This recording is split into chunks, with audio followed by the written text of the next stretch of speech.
Sharing apa? Sharing apa, Bu? Iya, kemarin itu kan saya itu baru terima laporan kalau ada siswa yang ternyata di tempat prakerin sebelumnya itu dia sudah dikeluarkan. Terus Ya penyebabnya sih indisiplinnya karena tidak hadiran dia kurang dan lain sebagainya. Tapi ini anak nih tidak ada tembusan informasi ke saya gitu untuk apa namanya ya untuk segera ditangani atau ditelusuri karena pas dari industri juga saya belum mendapatkan informasinya. Selain itu dari yang datang ke sana untuk monitoring itu juga belum ada informasi ke saya apakah istilahnya mereka itu loss pemantauan atau bagaimana ini untuk yang anak ini. tapi sekarang udah cross check belum ke itu? Ya kebetulan kemarin itu anaknya kan datang langsung. Saya tanya, kamu kenapa kok tahu-tahu belum selesai gitu prakerinnya, yang lain-lainnya sudah pada selesai nih. Kenapa yang ini kok kamu mau pindah ke tempat yang baru? Ternyata pas ditelusuri, dicek-cek itu dia karena ada tindakan indisiplinnya jadinya dikeluarkan dari tempat prakerin kemarin. Hanya saja kan kelas 11 ini kan bagaimana mereka harus menuntaskan program prakerin ini karena kan salah satu persyaratan di kenaikan kelas mereka harus harus PKL, harus tuntas selesai gitu ya sampai mendapatkan sertifikat. Nah ini anak kan istilahnya dia belum selesai di tempat OJT kemarin, jadinya mau tidak mau harus ditempatkan di tempat yang baru kalau mau menyelesaikan program prakerin. Oh iya, setidaknya harus menyelesaikan yang pokoknya dulu. Iya, jadi saya tuh masih bingung untuk pengambilan keputusannya nih. Hanya saja ketika saya coba review ya dari 9 langkah tadi itu nilai-nilai yang saya merasa bertentangan di sini tentu saja nilai integritas dengan empati. Di satu sisi istilahnya ya saya harus berkomitmen sesuai dengan peraturan yang ada di sekolah ataupun persyaratan untuk kenaikan kelas bahwa anak kelas 11 harus selesai prakerin. Tapi di sisi lain saya juga merasa kasihan ini anak kalau tidak segera ditangani, kalau tidak segera dicarikan tempat baru atau tidak segera menyelesaikan program prakerinnya, terlepas dari apakah di tempat yang baru atau bagaimana, itu kan jadi terkendala nanti dia. Jadi sejauh mana sampai saat ini penanganannya? Iya, kemarin itu saya coba koordinasi juga karena ini kan banyak pihak yang terlibat ya, terutama si anak tersebut atau peserta prakerinnya yang kalau tidak salah itu namanya Ikhwal Ramadan. Nah kemarin sudah saya panggil juga Ikhwalnya, kronologis kejadian dan lain sebagainya dia sudah ceritakan. Kemudian saya juga ada komunikasi dengan ketua kompetensi keahliannya, dengan Pak Sukidi, ini benar tidak nih anak begini-begini, istilahnya dari tempat OJT kemarin dia terpaksa tidak selesai karena indisiplinnya seperti itu. Jadi ketika pas dikonfirmasi, oh iya benar, tapi saya juga dapat informasinya ya terlambat lah tuh. Karena kan kondisi pandemi kita juga sulit untuk mengontrol anak. Terus selain itu dari informasi dari Telkomnya, dari wali kelasnya bagaimana? Iya. Waktu itu dari wali kelasnya juga ternyata dia reportnya ke rekan di jurusan lain, hanya saja belum tembus ke kaminya seperti itu. Otomatis lah hal ini kan istilahnya menyangkut pada saat nanti kenaikan kelas, keputusan yang harus diambil saya sebagai bagian kurikulum juga kan harus ya jelas dan tuntas serta clear lah untuk permasalahan tersebut, termasuk nanti kan pertanggungjawabannya kepada kepala sekolah. Iya betul. Ya kalau misalnya memang seperti ibu sendiri ada maksudnya meminta tolong ataupun saya sendiri apa yang bisa saya bantu ke ibu, kiranya memang itu ya apa saja yang belum ditempuh.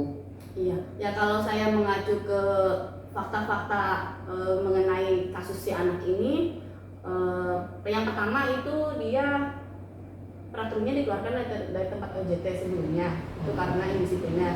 Ya tingkat kehadiran saja, karena kalau di hotel itu 3 hari tidak ada keterangan saja itu biasanya hotel sudah memberikan SP ya, kayak orang karyawan saja lah itu. Kemudian selain itu peserta ini tidak segera melapor juga ke sekolah atau dalam hal ini ke jurusan. Tahu-tahu saya sudah disodorkan untuk segera mengambil keputusan kaitannya si anak ini. Tuh, padahal dari OJT sebelumnya ketika saya tanya, ya hampir kurang lebih 1 bulan lah pasca dia dikeluarkan. Ya, kondisi sekolah sempat ditutup, jadi kami juga susah berkomunikasi. Kemudian kalau saya lihat anak ini ya masih ada kurang lah rasa tanggung jawabnya untuk bisa menyelesaikan permasalahan prakrim. Ya, attitude-nya juga masih kurang ketika saya terkait dengan empati yang tadi itu. Iya, cuman kan saya sebenarnya kasihan lah. Ini anak kalau misalnya kita tidak tolong, dia akan ketinggalan dari teman-temannya yang sudah selesai. Karena kan per April awal ini kebanyakan dari rekan-rekannya atau teman-temannya sudah selesai prakrim. Dan itu kan secara persyaratan itu kenaikan itu sudah dipegang oleh teman-temannya, sedangkan dia masih belum. Kemudian ya saya merasa masih kurangnya koordinasi lah antara pembimbing ataupun tim terkait untuk penyelesaian prakrim ini. Dengan ibu curhat ke saya menjelaskan seperti ini banyak kali lebar tentang anak, sekiranya balik lagi solusinya bagaimana ataupun bisa berbagi apa gitu. Iya. Kita lihat dulu dari ininya ya Bu ya. Saya ini mau mengambil keputusan, tapi saya coba cek dengan beberapa pengujian benar atau salah nih keputusan yang nanti saya ambil. Yang pertama itu untuk kasus ini, kalau dilihat dari uji legalnya sebenarnya tidak ada pelanggaran hukum ya. Karena kan istilahnya indisipliner pada anak tersebut juga masih dalam batas wajar karena ketidakhadiran saja, hanya memang kondisi hotel sangat ketat untuk hal tersebut ya. Jadi tidak ada istilahnya ke kriminal lah, tidak ada ke hukum. Tidak ada. Kemudian kalau misalnya saya lihat dari uji regulasi atau standar profesional juga ya, saya rasa tidak ada pelanggaran kode etik kalau saya mengambil keputusan nanti untuk menangani hak anak ini. Kemudian dari uji intuisi ya, saya rasa tindakan yang akan saya ambil sejalan lah dengan nilai-nilai yang saya pahami, karena tentunya anak ini melakukan tindakan indisipliner mungkin ada kesalahan dalam artian pemantauan kita yang masih kurang intensif kan, bisa saja seperti itu. Kemudian dari uji publikasi, hal ini tentunya akan merasa tidak nyaman buat saya apabila misalnya ada anak didik saya tidak naik kelas dan itu diumumkan di misalnya taruhlah media sosial atau media cetak atau elektronik lainnya. Iya, jangankan media, dari mulut ke mulut saja nanti kalau sudah keluar mah sesuatu iklan, dalam arti iklannya pakai mulut setelah di situ tidak naik kan begitu. Nanti kesannya kurang bagus juga sih Bu. Iya ya. Ya untuk anaknya sendiri juga bisa jadi beban moral juga ya. Kemudian kalau dari segi uji panutan atau idola ya sejalan lah insya Allah dengan keputusan yang saya ambil, karena kalau melihat dari teman-temannya yang satu kelas saja taruhlah seperti itu, banyak yang sudah tuntas selesai prakrimnya, masa dia tidak bisa, masa tidak mampu ya. Selagi kondisinya masih bisa kita bantu, selagi ini anak punya istilahnya kemauan tinggi untuk menuntaskan, ya pasti semua pihak mau membantu. Coba tadi namanya Iqbal ya? Iya. Harusnya yang saya lihat ya anaknya memang komunikatif sebenarnya, cuma mungkin indisipliner karena mungkin kedatangan absen sih mungkin. Iya mungkin begitu. Yang harusnya masuk jam 8 mungkin dia agak telat datang gitu kan, karena di keseharian juga kadang-kadang anak agak telat ya. Kalau si Iqbal memang anaknya komunikatif ketika diajak ngobrol, cuma ya itu tadi mungkin gadget mungkin. Ada tentunya ada penyebab hal itu. Nah, kalau saya lihat dari pengujian paradigmanya ini saya ambil dari ini rasa keadilan lawan rasa kasihan atau justice versus mercy.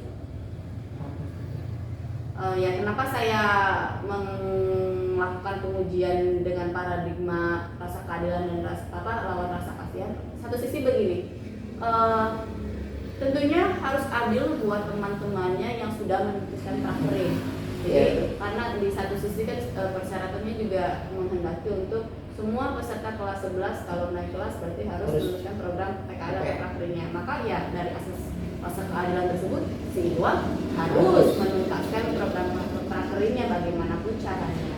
Kemarin istilahnya taruhlah dia gagal di satu tempat OJT, ketika masih ada waktu kenapa tidak dilakukan OJT ulang ya, atau remedial OJT lah bahasa intinya di tempat praktik yang baru. Mudah-mudahan dia bisa belajar dari kesalahannya. Kemudian di satu sisi rasa kasihan, tentu sebagai guru saya juga memiliki peranan untuk memberikan kesempatan. Bisa dibayangkan apabila di anak misalnya tidak naik kelas hanya karena belum tuntas mengikuti program PKL-nya. Itu kan rasanya ironis sekali ya. Ada satu anak yang ketinggalan karena teman-temannya sudah tuntas semua. Jadi intinya mencoba memberi kesempatan untuk menyelesaikan OJT atau PKL yang belum dia lakukan gitu ya, Bu ya. Betul sekali. Walaupun saya rasa waktunya mepet ya ini. Iya, soalnya ini kan udah April ya. Kemarin pas anak ujung-ujung datang itu ya sudah di tanggal berapa, dan ketika saya konfirmasi kamu keluar dari tempat OJT-nya per tanggal berapa. Kenapa baru sekarang diinformasikan? Cuman versi anaknya saya tunggu menunggu dari Bapak A misalnya untuk membantu saya mendapatkan mencarikan tempat OJT baru. Ya ketika saya tunggu-tunggu tetapi kok belum ada informasi gitu. Saya bilang kan yang mau prakterin adalah kamu, setidaknya Anda harus jemput bola, jangan hanya menunggu saja karena bisa jadi kami itu memiliki kesibukan seperti itu. Halnya kan kami lupa dan lain sebagainya. Kami mungkin ada keterbatasan juga untuk bisa melobi atau mengkontak tempat industri yang akan dijadikan tempat prakterin seperti itu. Ya, jadi saya rasa ya adalah untuk si Ikhwal apabila dia mengikuti program praktek ulang. Ya mudah-mudahan dengan dia diberikan kesempatan untuk praktek ulang, PKL ulang, dan mudah-mudahan juga bisa dilaksanakan dengan baik. Jadi setidaknya nanti keputusan DA ini juga lebih baik kan Bu ya? Iya, mudah-mudahan begitu ya Bu ya. Saya harapannya saya juga begitu. Ya di satu sisi saya kasihan, ya saya juga ingin menolong si anak itu supaya berhasil. Seperti itu Bu. Nah, jadi rencananya ini prinsip resolusi yang saya ambil karena tadi ya terlepas dengan berbagai macam problem yang menyelimuti si Ikhwal ini, saya itu mengambil keputusannya berpikir berbasis hasil akhir atau end-based thinking. Kenapa hal itu saya ambil sebagai evaluasi dari ya taruhlah untuk pengambilan keputusannya, karena itu tadi semuanya harus tuntas dalam program praktik dan saya harapkan tidak ada yang ketinggalan untuk naik kelas. Jadi hasilnya bagi semuanya itu setidaknya sama meskipun dengan proses yang berbeda-beda. Ada yang misalnya dalam satu waktu praktik 3 bulan tuntas beres gitu ya, tidak ada permasalahan. Ada yang mungkin selama 3 bulan itu tersendat-sendat tapi masih mendapatkan peringatan dan tidak dikeluarkan. Nah untuk kasusnya si Ikhwal sampai dengan dikeluarkan berarti kan mungkin indisiplinarnya ya lumayan luar biasa. Tetapi bagaimana caranya kita bisa menangani dan membantu si anak seperti itu. Yang mudah-mudahan aja bisa selesai. Amin. Kalau option yang lainnya Bu, atau istilahnya di investigasi opsi trilemanya, saya itu nanti mencoba bernegosiasi dengan tempat OJT yang baru. Ya supaya bisa membantu si Ikhwal ini untuk menuntaskan program praktiknya. Kenapa saya lakukan negosiasi? Barangkali saja pihak industri itu bisa memahami kondisi si Ikhwal Yang tadinya misalnya di tempat OJT itu sudah berjalan 2 bulan, masih bisa diberikan toleransi misalnya menunjukkan 1 bulannya, jadi bisa mendapatkan sertifikat betul gitu. Idealnya kan ya 1 hotel 3 bulan gitu. Ya proses melobinya aja, kira-kira istilahnya ibu mampu melobinya dan bisa menemukan, dalam arti mudah-mudahan pihak manajemen di hotel yang baru juga enak untuk diajak kerja sama, mudah-mudahan mengerti lah. Ya, ya kemarin saya sudah pas saya tanya kontak personnya siapa, dan itu Pak Sofyan. Kebetulan kalau biasa saya kenal juga dengan beliau. Hanya saja memang sudah lama tidak menempatkan sesuatu prakterin di hotel beliau, tetapi mudah-mudahan respon dari beliau itu tetap baik gitu ya. Mudah-mudahan komunikasinya masih baik, masih mengenali bukan ya. Amin. Terus apa lagi tuh? Jadi final decision atau keputusan yang saya buat, tentu saja saya mau dan sudah kewajiban saya untuk membantu si Ikhwal ya atau siswa ini mendapatkan tempat OJT baru ya. Dan selain itu saya juga tentunya akan melakukan pemantauan secara intensif ya supaya program praktiknya itu tuntas selesai gitu ya, beres tanpa ada ekses tambahan lagi gitu. Ya hal ini juga tidak lepas dari waktu yang harus ditetapkan gitu ya, karena sudah sangat mepet. Bentar lagi nanti mau ada penilaian akhir tahun atau penilaian akhir semester, dan disitulah semuanya akan ada rapat pleno untuk kenaikan kelas. Jadi kalau sampai si Ikhwal ini di batas waktu tertentu tidak tuntas, menjadi beban juga ya, maksudnya buat saya ataupun kasihan si Ikhwalnya sendiri, makanya dikejar target seperti itu. Iya, misalnya Ikhwalnya juga di mentalnya, kemudian sebagai wali kelas juga ataupun di jurusan kita tidak bisa nge-backup atau membela karena memang dia belum menyelesaikan PKL. Bukti-buktinya istilahnya ketika prakerja ya sangat otentik sekali, dalam artian anak tuntas prakerja dia mendapatkan sertifikat atau legalitas dari tempat dia OJT, dan kalau perhotelan itu ya asli sertifikatnya dari industrinya. Makanya saya ambil keputusan si Ikhwal untuk saya bantu mendapatkan tempat OJT baru, dan saya lakukan pemantauan secara intensif agar prakteknya selesai tepat waktu. Selesai dengan sertifikat. Iya. Jadi kalau saya refleksikan dari keputusan yang saya ambil tersebut, Bu, kira-kira ini tuh istilahnya keputusan yang saya ambil sudah tepat ya? Sepertinya sudah tepat dengan istilahnya mencari tahu dulu masalahnya apa, kemudian klarifikasi ke anaknya, kemudian sudah ditemukan masalahnya dan membantu mencarikan istilahnya, kemudian sekalian mengontrolnya juga. Ya saya rasa sudah cukup tepat dan istilahnya ya sudah dibilang benar lah untuk membantu anak menyelesaikan. Tinggal saya perlu bekerja sama dengan pihak industri saja ya Bu ya, tempat OJT tersebut supaya sama-sama memantau dan meningkatkan ya hasil perkembangannya, mudah-mudahan baik. Iya. Ya, mudah-mudahan aja tidak ada masalah lagi untuk Ikhwal sendiri ya. Jadi nggak molor, nggak mencari tempat lagi ataupun nanti dapat punishment apa yang ditanya begitu kan. Harus ada kompensasi apa gitu. Dalam arti tindakan atau tugas-tugas yang lain gitu.